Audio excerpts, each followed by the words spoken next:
Boa noite, pessoal. Bem-vindos a mais uma live literária. Se vocês estiverem me ouvindo bem, me escutando bem, por favor, avisem. Vou falar hoje para vocês. Alguém escreve aí para mim. Na hora que escrever, eu fixo aqui. Vou falar hoje para vocês sobre o texto O Poeta e os Lunáticos, do Chesterton. Se alguém escrever aí, ótimo, senão eu faço isso aqui agora, antes da gente começar. Eu vou falando aqui rapidinho, se aparecer no meio do caminho, eu já coloco aí para vocês. Muito bem. Bom, só lembrar vocês, para aqueles que são novos, bem-vindos aos novos, não sei quantos que estão aqui assistindo pela primeira vez as lives literárias. A live literária, ela tem uma dupla função, ou seja, ela serve a dois públicos muito distintos. O público que é o alvo talvez o mais significativo, de onde nasceu a preocupação com as lives literárias, é o público de psicólogos, né? Que em alguma medida me preocupo, né, em propondo para vocês as lives literárias, me preocupo em oferecer para os meus colegas de profissão alguns recursos de imaginário que lhes permita, em alguma medida, agir melhor na compreensão das dinâmicas de sofrimento que certamente se encontram muito frequentemente na clínica. E o outro público que certamente é a grande maioria dos que estão aqui, que é o público justamente de pessoas que não são psicólogos, mas que se beneficiarão também da mesmíssima ideia que é a de, a partir da literatura, encontrar recursos para entender um pouco mais e melhor o próprio sofrimento. Bom, como ninguém escreveu, eu vou... Olá, primo! Como está? Vou escrever aqui. Espera aí, deixa eu pegar. Espera aí, pessoal, desculpa, eu inverti a câmera aqui. Pronto, voltei. Então vamos lá, deixa eu só escrever aqui. O poeta e os lunáticos, do Gilbert Keith Chesterton. Muito bem. Só escrevi errado lunáticos, mas vai assim mesmo, sem o acento. Ok, boa noite então para todo mundo. Ei, Joyce. Muito bem, já está aí, Valquíria, acabei de colocar aí a live literária. Então hoje é sobre esse livrinho, foi publicado recentemente pela Sociedade Chesterton do Brasil, uma tradução inclusive do nosso caríssimo amigo Raul Martins, que eu recomendo enormemente. Tchau, tio. Olá, tio. Bom, recomendo enormemente que sigam o perfil do caríssimo Raul Martins, que certamente traz algumas contribuições muito importantes aí para nós, sobretudo levando em consideração aquilo que eu dizia para vocês logo na introdução da nossa conversa. Então, vamos conversar hoje sobre esse texto. Vou apresentar rapidamente que eu acho que o Chesterton é um autor que meio que dispensa grandes apresentações, mas não gostaria de deixar também passar de liso uma brevíssima apresentação do Chesterton. O Chesterton é um escritor inglês do século XIX, do final do século XIX, do segundo quartel do século XIX, início do século XX. Nasceu em 1874 e morreu aos 62 anos, em 1936. O Chesterton é bastante conhecido, entre outros motivos, certamente por alguns personagens significativos, e o mais importante de todos eles é o Padre Brown, né, que eu já cheguei a comentar algumas ocasiões aí para vocês acerca do Padre Brown, e eu ainda vou fazer uma live sobre alguns dos contos do Padre Brown. Quem sabe essa primeiríssima live na qual eu falo do Chesterton seja aí a oportunidade para se abrir aí um campo bastante extenso e profícuo de trabalho sobre os contos do Padre Brown. O Chesterton, ele é muito conhecido também na sua obra como, quer dizer, alguém que usa com uma qualidade absolutamente impressionante um recurso linguístico chamado paradoxo, tá? eu sugiro e recomendo vivamente que se leia a obra do Chesterton de uma maneira, vamos dizer, sem nenhuma restrição de uso. Trata-se de um autor que, bem lido, bastante lido, não causará mal algum. Pelo contrário, só vai trazer bastantes benefícios para aqueles que o lerem, graças à inteligência do seu texto e, sobretudo, esse recurso do paradoxo como figura de linguagem impõe um trabalho constante para quem lê o Chesterton. Mas, enfim, daqui é o máximo que eu quero falar sobre ele, que eu corro o risco aqui de ser...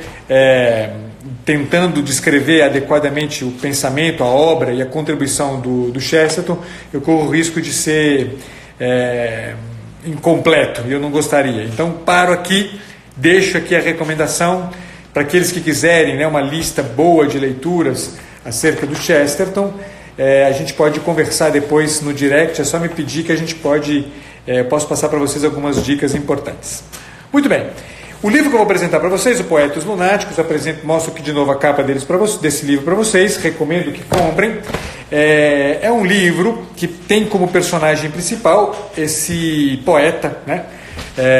Que é o que dá o título à obra, que é uma espécie de detetive, digamos assim. Entre todas as aspas do mundo, é uma espécie de detetive.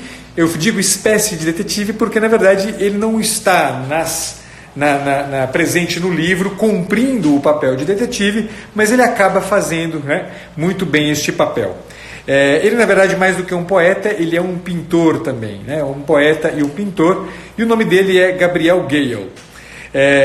Eu vou ler um trechinho da introdução do livro para ajudar vocês a entenderem um pouquinho quem é o Gabriel Gale, e aí em seguida eu passo aqui a um comentário acerca do livro para vocês entenderem bem. O livro trata da história do Gabriel Gale, mas na verdade não é um livro que a gente poderia dizer que tem uma sequência que poderia descrever o livro como uma obra, né, fechada em si mesma. Na verdade, eu acredito que cada capítulo dessa obra é um conto, né? É uma obra em si completa, né? Tem princípio, meio e fim, e certamente extraída do livro não teria nenhum grande risco em termos de compreensão, tá? O Gabriel Gale pode ser descrito, né, para a gente entender bem de quem se trata, com essa frase que eu achei precisíssima como descrição. É um poeta, mas também um pintor, e é uma espécie de investigador, mas de características diferentes. Trata-se de um investigador espiritual. Ele é intuitivo e com a cabeça literalmente nas nuvens. Por isso mesmo, ele enxerga em detalhes aparentemente aleatórios e insignificantes as chaves insuspeitas de mistérios os mais variados. Na verdade, isso está na orelha do livro, e eu achei que descreve de uma forma muito precisa o Gabriel Gale como personalidade.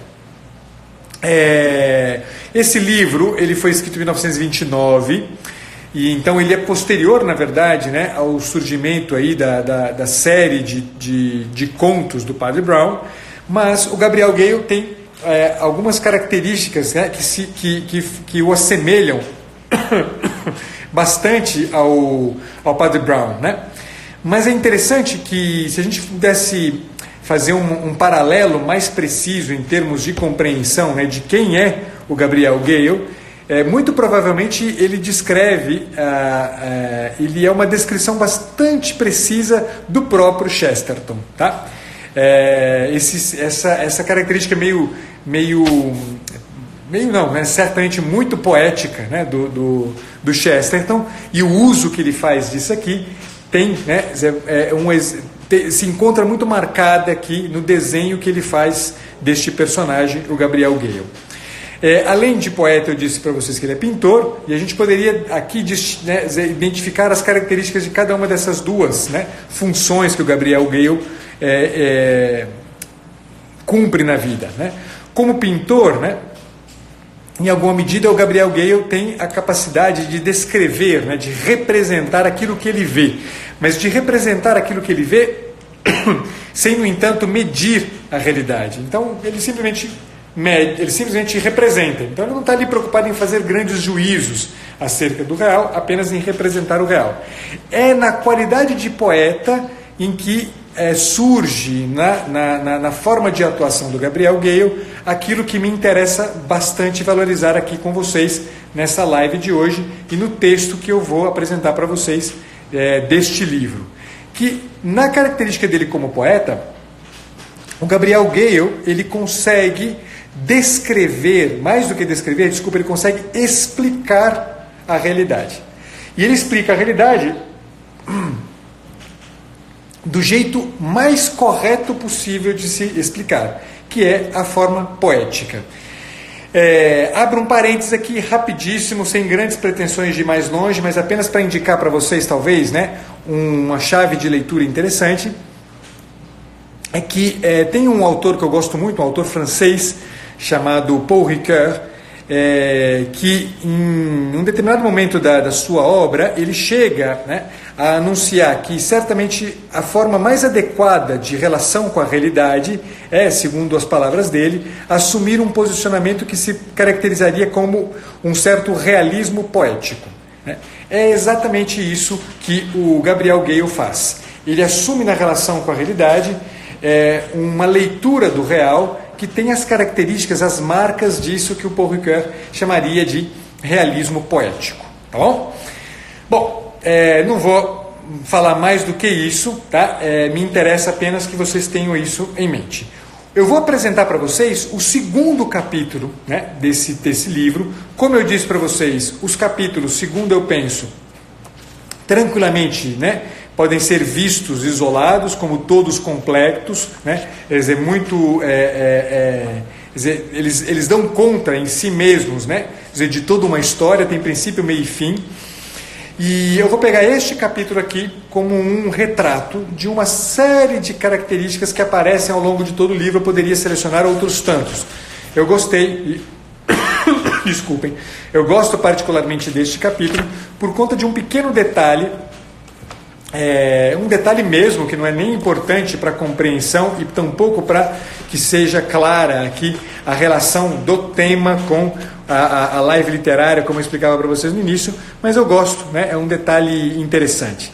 É que o personagem que está sendo investigado neste capítulo é um psicólogo russo chamado Ivanov, tá?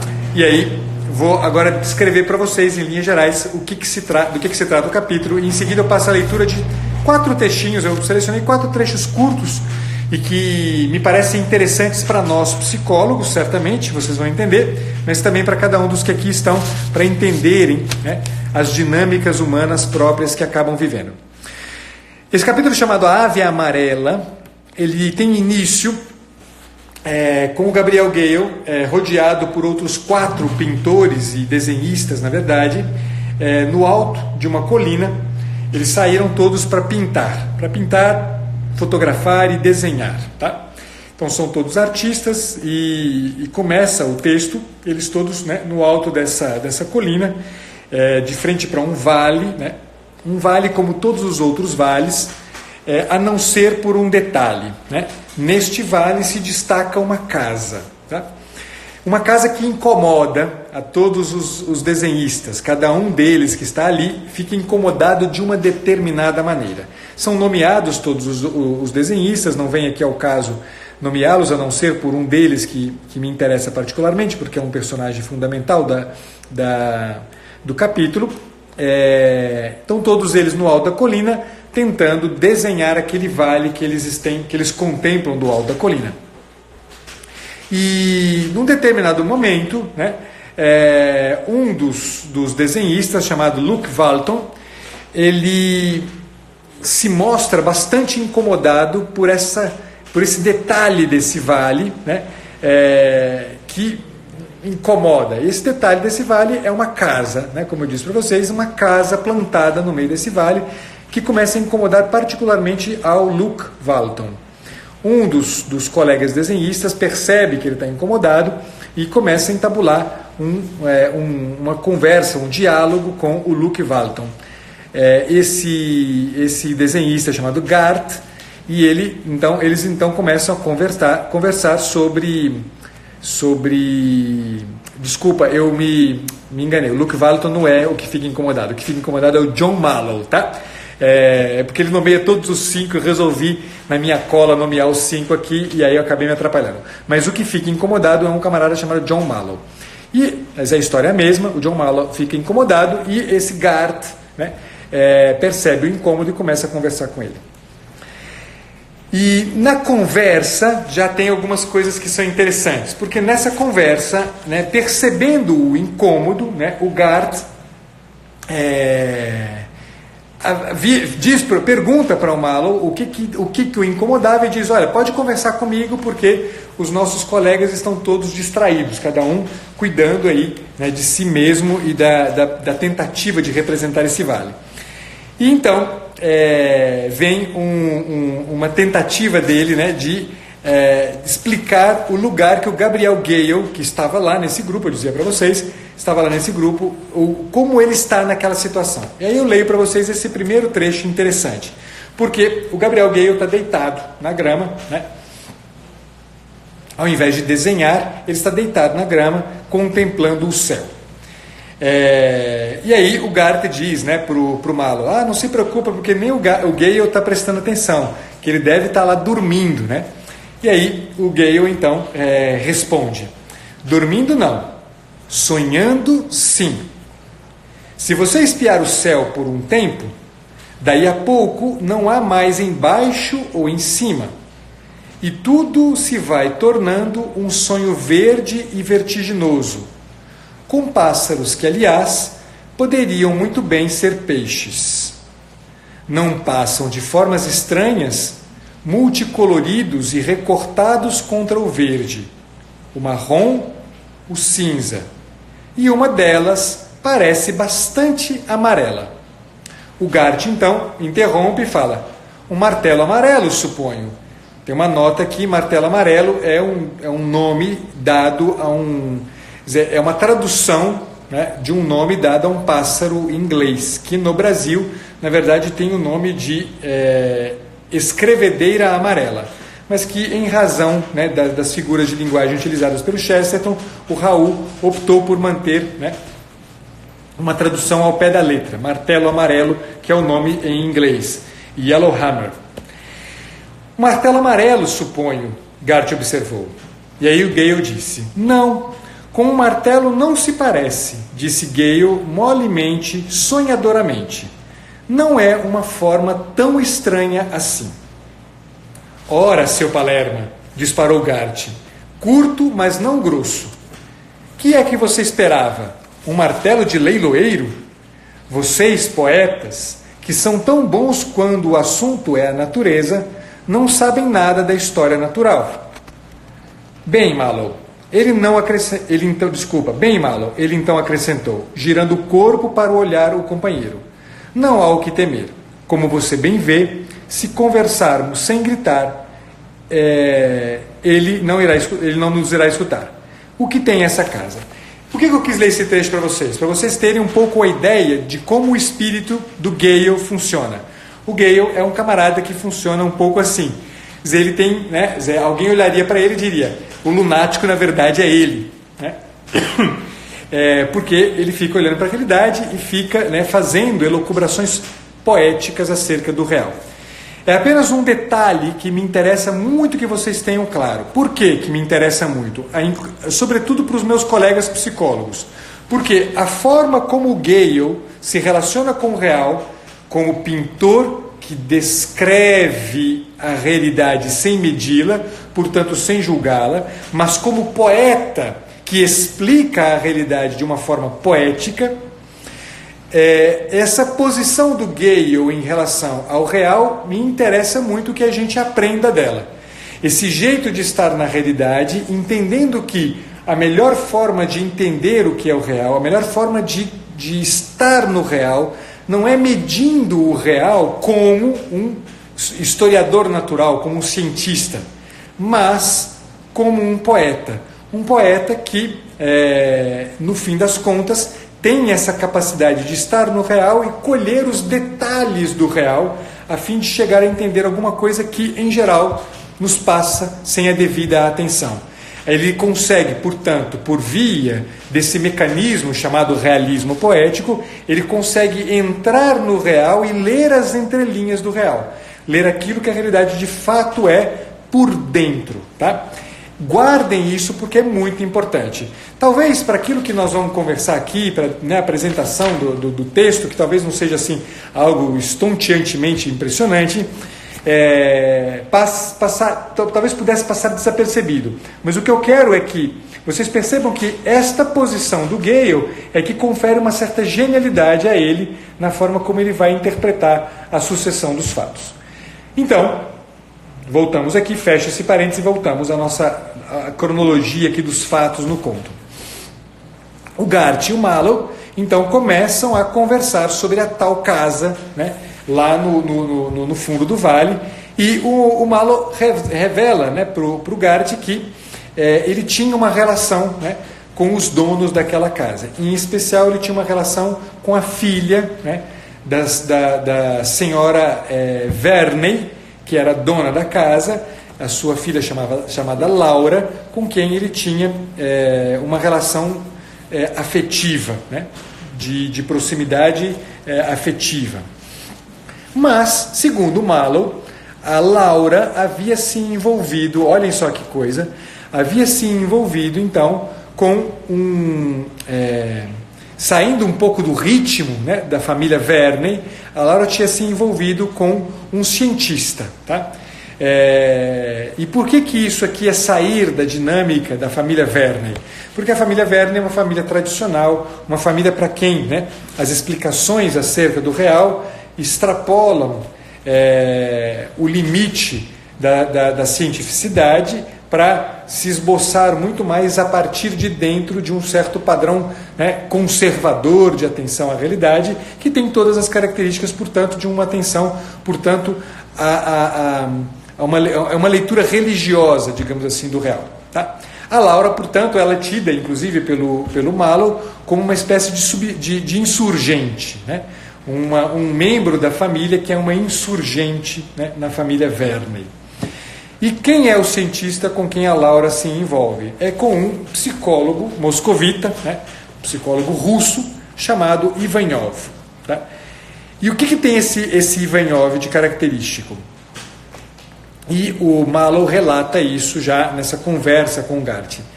Trata-se de um homem que havia sido preso na Rússia, numa prisão na Sibéria, e que havia fugido dessa prisão na Sibéria e, a partir de um determinado momento, passa a se envolver, né, com a psicologia.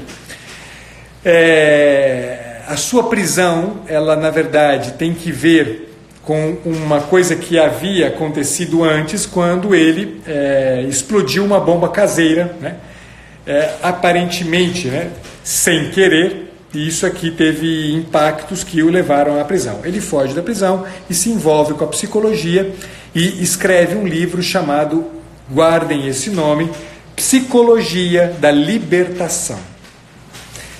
Aliás, um título que bem mais tarde, já na história da psicologia, mais especificamente na história da psicologia na América Latina, um título que, na verdade, veio, né, a existir de fato, né, num psicólogo latino-americano, cujo nome agora me falta, mas logo eu vou me lembrar, que tem tudo que ver com o que a gente está conversando aqui, vocês vão ver que interessante.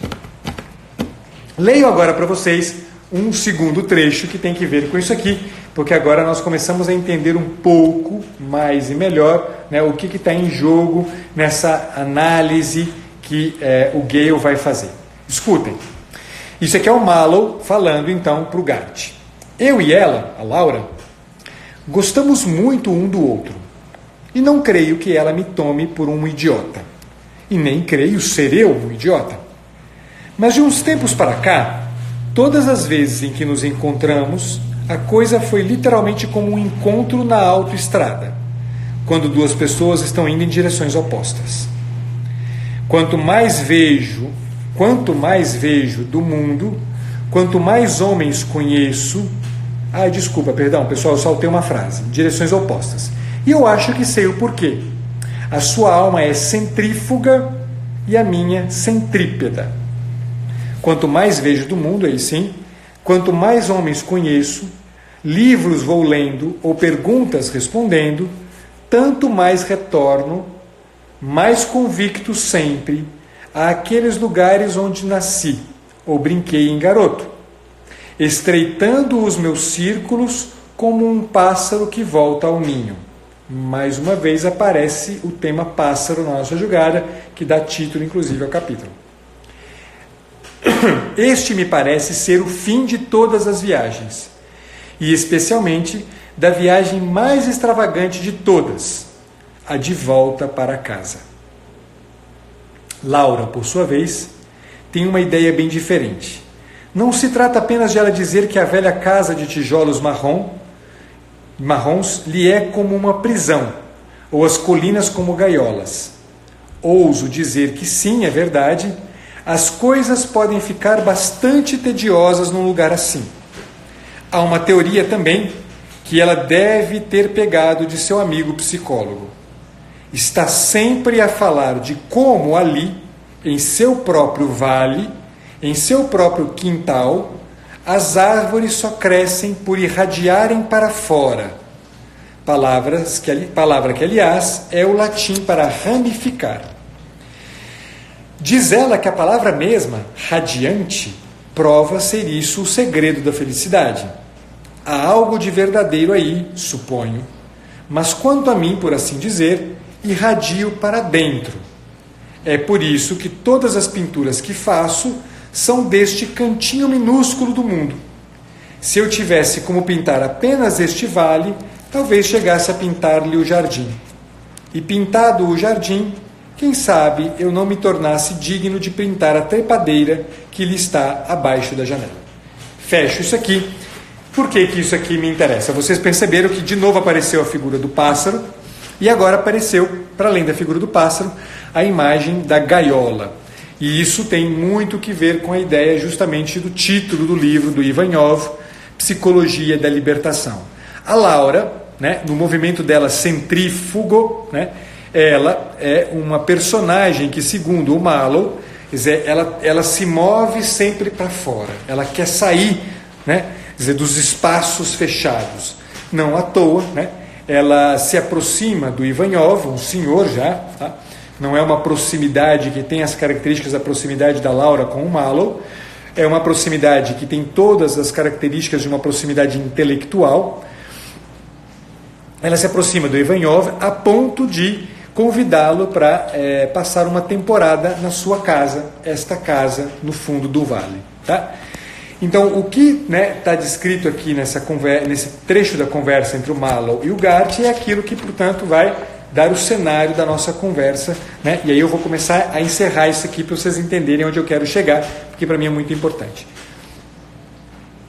Depois dessa conversa, né, entre os dois, os demais colegas, né, entram na conversa também, os demais pintores entram na conversa também, e eles acabam decidindo irem até a casa para lá justamente conversarem com o tal Ivanov, tá? E aí se segue, portanto, o relato dessa forma. Eles estão lá indo para casa, visitam a casa, conversam com o psicólogo, conversam com a Laura, né? E tem ali um diálogo interessante. Tá? Bom, no meio dessa conversa, o Gale começa a prestar atenção, né, lá nessa casa ele começa a prestar atenção a uma série de sinais. Um deles, né, é uma gaiola aberta, né, uma gaiola aberta sem nenhum pássaro dentro. Outra coisa que ele percebe caminhando no jardim é uma série de peixes, né, jogados no gramado do jardim. E a partir de um determinado momento, atento a esses sinais, atento a esses dados da realidade, o Gale, né, começa a ficar inquieto, né, e aí acontece esse trechinho aqui, que é o meu penúltimo trecho da nossa conversa, para vocês entenderem.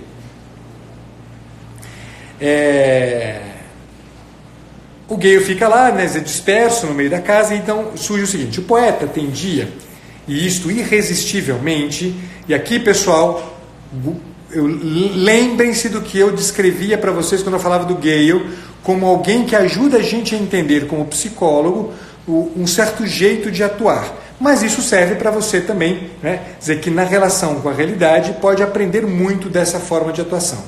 O Gale, ele tende irresistivelmente a desprender-se de qualquer grupo, assim, e invariavelmente ficava para trás. Enorme como era, sabia perder-se como ninguém. Seus amigos logo o esqueceram, como haviam no esquecido antes, deitado ao pé da árvore. Não é que ele fosse insociável, gostava muito de seus amigos e o mesmo tanto de suas opiniões.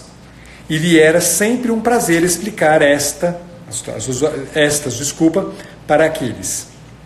Um estranho diria que Gale amava o som de sua própria voz, mas amigos que lhe eram afeiçoados, sabiam a verdade. Sabiam que o poeta quase nunca chegava a escutar a sua própria voz, no sentido de prestar-lhe atenção. Vejam isso. O que lhe tornava os movimentos incalculáveis é que o seu pensar ou falar poderia surgir de uma coisa minúscula qualquer, que a ele, porém, parecia enorme. O que a maior parte dos homens são impressões ou meias impressões, a ele eram incidentes, e os principais incidentes do dia. Vejam que, né, essa dinâmica de atenção ao detalhe minúsculo faz com que o Gale seja alguém para quem os detalhes ordinários acabem tomando proporções extraordinárias. Viram, portanto, incidentes. O que é um incidente, pessoal, se não um evento absolutamente extraordinário? O que o Chesterton está dizendo para a gente é que o poeta, né,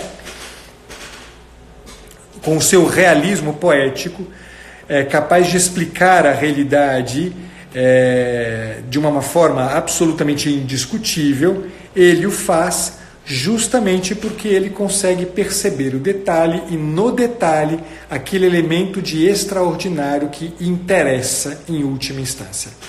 Nós, como psicólogos, temos a mesmíssima função. Nós, como psicólogos, temos que olhar para o nosso cliente da mesmíssima forma que o Gale olha para a realidade, atento ao detalhe. Eu costumo dizer para os meus supervisionandos, e alguns deles eu acho que estão aqui, eu tive a oportunidade de ver alguns deles, o Lucas está aqui, o Henrique, um grandíssimo amigo. Eu costumo dizer que o psicólogo tem um recurso que é bastante interessante, que trata-se do recurso da improvisação, do improviso, né? Pode parecer estranho, né, para quem não é psicólogo ouvir uma coisa como essa, mas certamente esse é um recurso dos mais importantes de todos. Porque se vocês pensam como um improvisador funciona, como um improvisador age no real, vocês vão entender mais claramente isso. Para quem aqui gosta de jazz ou de blues, sabe o quanto os músicos que estão ali tocando, quando improvisam, eles não o fazem de forma aleatória. Eles fazem a partir de um conhecimento profundo da música sobre a qual eles estão improvisando. Eles fazem a partir de um conhecimento profundo, não só daquela música sobre a qual eles estão improvisando, mas um conhecimento da própria estrutura musical. A mesma coisa o psicólogo, graças a um conhecimento profundo da estrutura humana, algo que reputo necessário e urgente para o desenvolvimento da profissão, para que a gente seja capaz de ser bons de fato psicólogos, conhecer adequadamente a estrutura, a natureza humana, a estrutura da pessoa humana, a natureza da pessoa humana, e por isso, mais do que teoria, literatura é fundamental. Eu digo que seremos tanto mais capazes de improvisar e improvisar com precisão, quanto mais a gente tiver essa capacidade de realismo poético. Um realismo poético que explica em profundidade a dinâmica dos relacionamentos. Um realismo poético que é capaz de captar no detalhe imprevisto, neste detalhe com as características de um incidente, aquele elemento-chave sobre o qual eu vou meio que desvendar o mistério do sujeito que eu tenho na minha frente. O mesmo vale para você que não é psicólogo. Você está me escutando aqui e vai dizer, esse cara está falando aí para psicólogo. Não, isso vale para você. Muitas vezes, Você é uma incógnita para você mesmo. Por quê? Porque você está viciado com os usos conceituais de uma certa psicologia que pretende ser ela a chave de compreensão da vida humana, a chave de compreensão da consciência humana, quando não o é. E, portanto, você se vale o tempo inteiro de conceitos dessa mesma ciência que explica em absolutamente nada a natureza humana. A ciência não explica, né, em profundidade o que é a realidade. Ela explica, quando muito, um detalhe do real. Ela explica, quando muito, um aspecto da dinâmica do real e não dá conta do real como um todo. Enquanto que o realismo poético, atento a todo o dinamismo, atento ao incidente, ele sim dá conta de algo que tem essas características. Portanto, se você quer se entender um pouco mais melhor, leia, use e abuse da literatura. E não leia Freud, e não leia Jung, e não leia, sei lá, que raios, Vygotsky. Leia literatura. Porque a literatura descreve para você, leigo, você que não tem nada a ver com a psicologia, a não ser pelo fato de já ter procurado uma vez um psicoterapeuta, leia mais literatura. Porque em lendo literatura você tem recurso de imaginário que lhe permite entender mais e melhor as suas dinâmicas, mas aquilo que acontece com você. Avançamos para terminar. Vamos lá. Só estou pegar aqui minha cola. Ok, é que eu tinha perdido o ponto. Então, o ponto para a gente terminar, vamos passar aqui para o finalzinho do nosso texto, e é o ponto final que me interessa mais aqui conversar com vocês, é uma passagem que vem na sequência de uma frase genial, e que eu pediria para todos que estão aqui anotarem essa frase, porque ela é perfeitíssima. Olha o que diz o Chesterton. O poeta, né, referindo-se ao Gale, sempre dizia que o principal objetivo da vida humana era ver algo como se pela primeira vez. Repito, o poeta sempre dizia que o principal objetivo da vida humana, não da vida do poeta, da vida humana, era ver algo como se pela primeira vez. Este é o objetivo da vida humana, segundo o Gabriel Gale. Observar, ver as coisas como se pela primeira vez. O Heidegger, ele afirma, e mais ou menos contemporâneo, tá? Quer dizer, do Chesterton, ele afirma uma coisa muito parecida com isso. Ele afirma que a filosofia é voltar aos inícios, né? Voltar a começar. É ver as coisas como que, né, como se pela primeira vez eu as estivesse vendo. Você, psicólogo que está aqui, tem que olhar para o teu cliente, por mais que você tenha aplicado uma bateria de testes para um estudo de personalidade profundo, por mais que você esteja com ele há 2 anos, por mais que você saiba tudo de uma determinada teoria acerca do diagnóstico que ele tem e que ele chegou na tua clínica com esse diagnóstico fechado por um psiquiatra ou por qualquer outro profissional.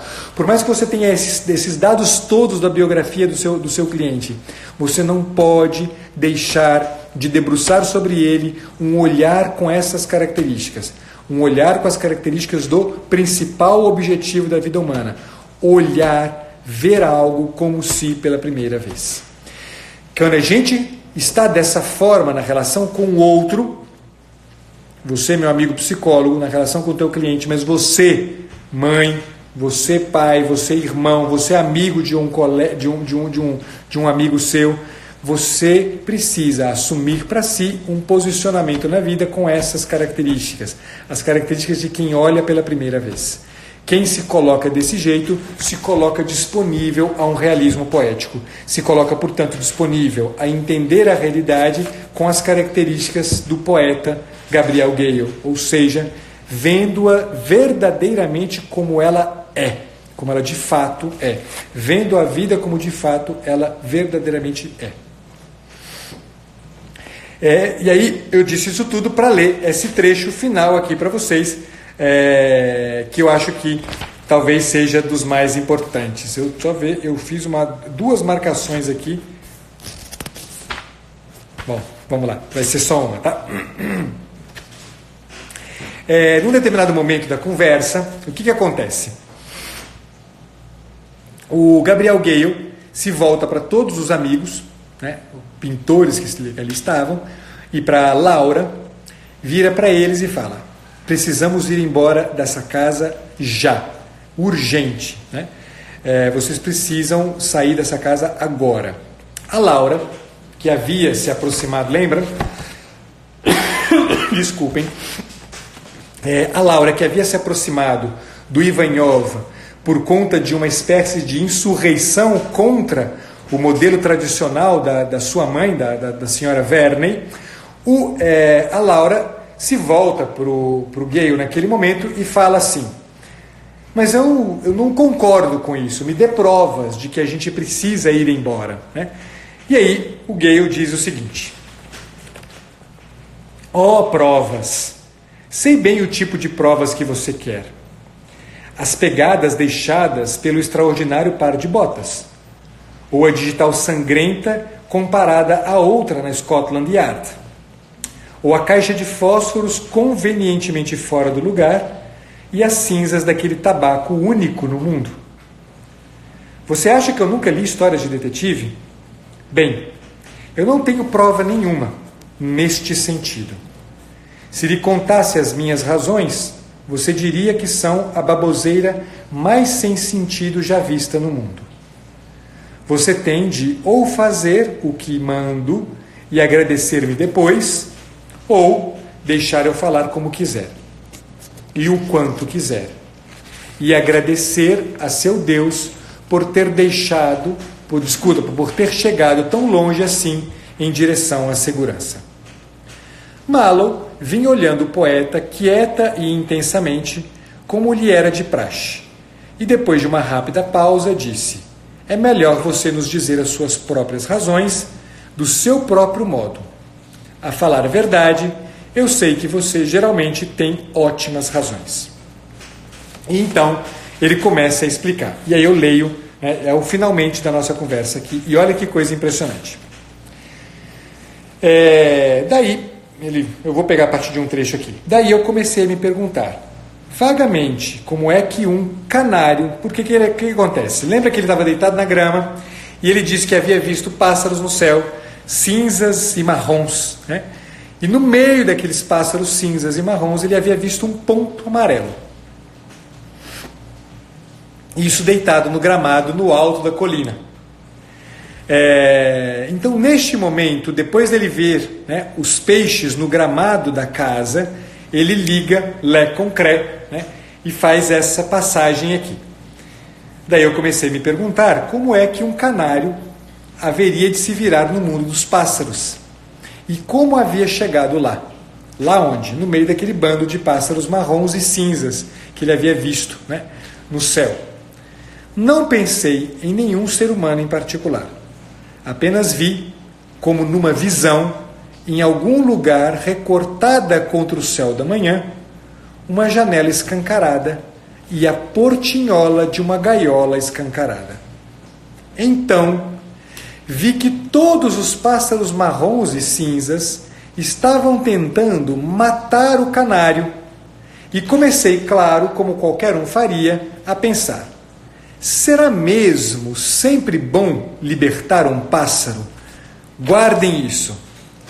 Que é a liberdade exatamente? Em primeiro lugar, claro, é o poder de algo ser o que é. Em certos aspectos, a ave amarela estava livre, vejam bem, na gaiola. Estava livre para ficar sozinha, livre para cantar. Na floresta, suas penas seriam estraçalhadas e o seu piar sufocado para sempre. Então comecei a pensar que ser o que se é, a liberdade, também é limitação. Estamos limitados por nossos cérebros e corpos. Se lhe saíssemos fora, não seríamos mais o que somos. Talvez não seríamos coisa alguma. Foi aí que lhes perguntei se um triângulo isósceles, ele perguntou isso lá no alto do morro, sentia-se preso e se havia algo como uma prisão redonda. Ouviremos um pouco mais sobre a prisão redonda antes dessa história acabar, e aí ele continua.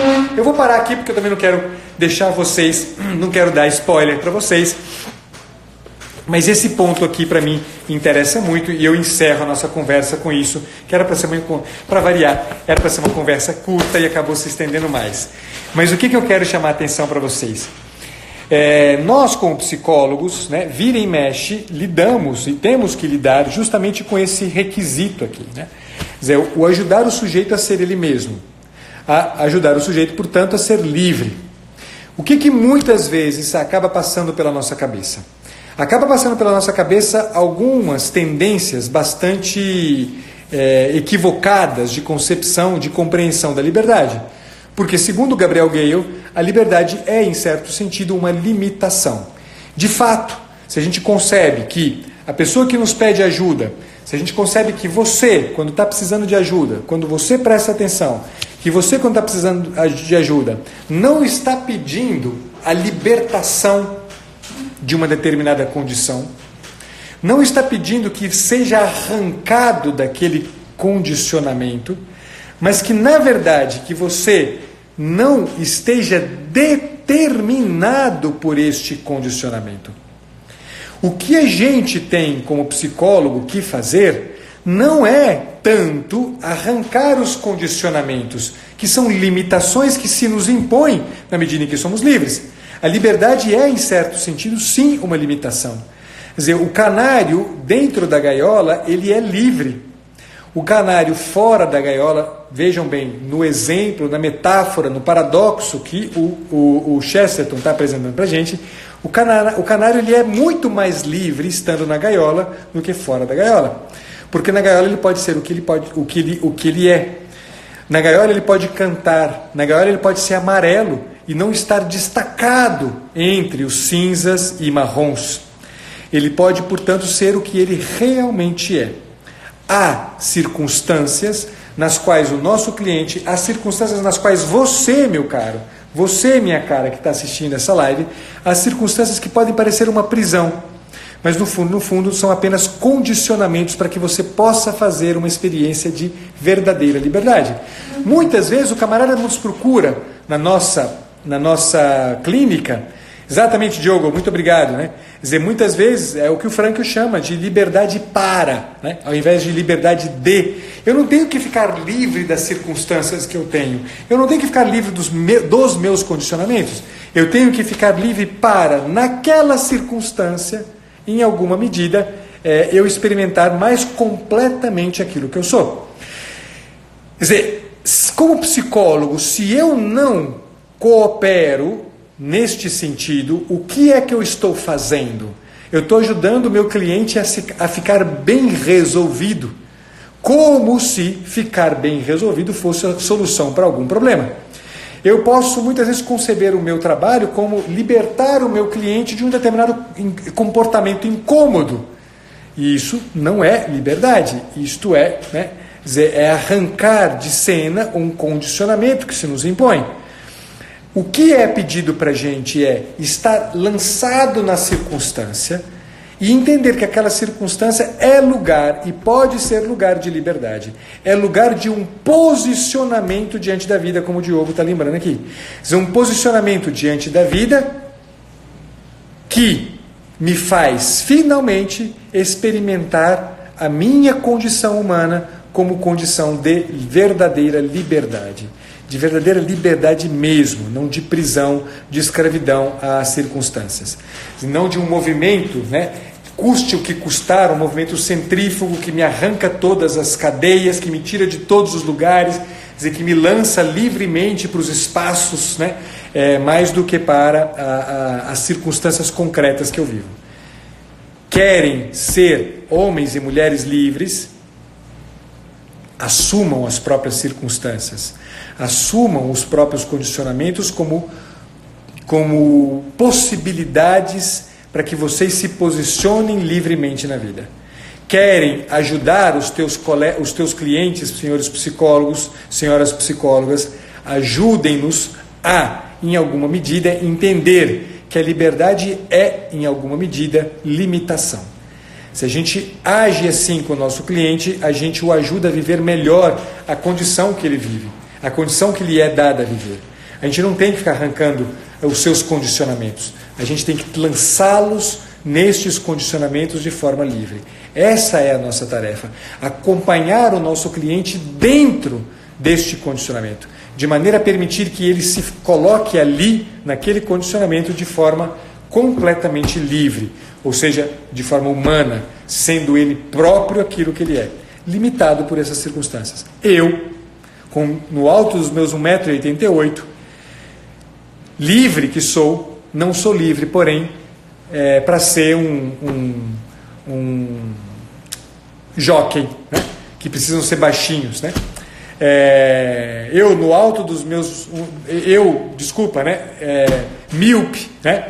Não posso ser, se eu quisesse, né? Livre, porém, não posso ser um piloto de caça, né? Da aeronáutica brasileira. E assim sucessivamente. A gente poderia, né, trazer 1 milhão de exemplos de condicionamentos, né, que são limitações que, porém, são o lugar da nossa liberdade. Aprendam a viver a liberdade, a limitação, o limite, o condicionamento como lugar para a liberdade, e vocês vão entender como é possível viver de forma madura e adulta essa existência humana. Lucas, brigadíssimo, eu vi vários dos seus comentários, o caminho é exatamente esse. Todos os que estão aqui, isso, Nicasso, agora eu estou vendo aqui, Camila, muito bem lembrado, né? Eu sou eu e minhas circunstâncias, como Julián Marias, né? Na verdade é o Ortega y Gasset, né? Afirma exatamente isso sobre o que nós estamos falando hoje aqui, tá bom? E falamos sobre isso usando nada mais, nada menos do que literatura, né? Gilbert K. Chesterton, um autor que eu recomendo vivamente que se leia, e se leia sem limites, tá? Não existe consumo de Chesterton que seja prejudicial. O consumo de Chesterton faz a gente ficar em pezão inteiro na vida. Aviso sobre essa semana. Essa semana, já estou vendo aqui o Lucas avisando, na quarta-feira às 21 horas vai haver uma live comigo e com o Lucas. Nós vamos conversar sobre um tema interessante. Nós vamos falar sobre o eu fraco. Amanhã, porém, às 21 horas, eu vou daqui a pouquinho, terminando essa live, eu vou colocar aí o aviso para vocês. Eu vou ter uma conversa com o Eduardo e nós vamos falar também sobre maturidade, um pouco sobre aquilo que nós vamos falar com o Lucas, mas sobre uma outra perspectiva diferente, sobre a preservação, né, de si mesmo. Depois tem mais lives essa semana. Sim, na quinta-feira tem uma live com a Joyce, que estava prevista para quinta-feira passada, mas eu tive que reorganizar semana passada foi o fechamento na quinta-feira, portanto, o fechamento da venda, né, da Masterclass. Então eu tive que desmarcar com a Joyce, mas ficou marcado para essa quinta-feira. Portanto, vemo-nos essa semana, amanhã, quarta e quinta-feira, muito seguramente. Mãe, bem-vinda como sempre. A gente vai se vendo aí nos próximos dias, todos vocês. Está aqui o Diogo dizendo, Chesterton e Frankl certamente são homens e pensadores de excelência, não tenho dúvida disso. Rosiane, muito bom vê-la aqui. Marcilene, boa noite, bom te ver também.